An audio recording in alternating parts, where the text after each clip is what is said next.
DDCA ఇష్యూలో జైట్లీపై ఆరోపణలు చేసిన ఆప్ నేతలు క్షమాపణలు చెప్పాలంటూ డిమాండ్ చేస్తూ ఉన్నారు కమల్నాథులు.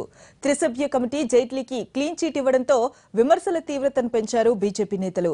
ఆప్ సర్కార్ క్షమాపణలు చెప్పాల్సిందేనంటూ పట్టుపడుతూ ఉన్నారు.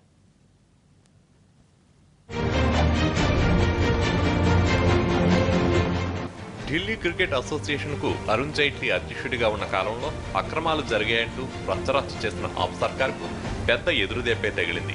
డీడీసీఏ అక్రమాలపై కేజ్రీవాల్ ఏర్పాటు చేసిన త్రిసభ్య కమిటీ జైట్లీకి క్లీన్ చిట్ ఇచ్చింది. మొత్తం 247 పేజీల నివేదికలో ఎక్కడా కూడా జైట్లీ ప్రస్తావనే లేదు.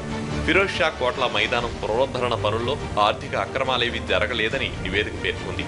మైదానం రినోవేషన్ వర్క్ తో పాటు ఇతర ఆరోపణలపైన కమిటీ విచారణ చేసింది.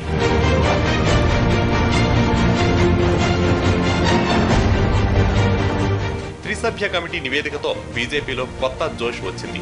కేజ్రీవాల్ పై ఎదురుదాడి దిగారు కమల్నాథులు. రాజకీయ దురుద్దేశంతోనే జైట్లీపై ఆరోపణలు చేశారంటూ విరుచుకుపడుతున్నారు. కేజ్రీవాల్ నియమించిన కమిటీనే జైట్లీకి క్లీన్ చిట్ ఇచ్చిందని, ఇకనైనా తప్పుడు ఆరోపణలు చేయడం మానుకోవాలంటున్నారు బీజేపీ నేతలు. జైట్లీపై ఆరోపణలు చేసిన సీఎం కేజ్రీవాల్ బహిరంగ క్షమాపణ చెప్పాలని డిమాండ్ చేస్తున్నారు బీజేపీ నేతలు.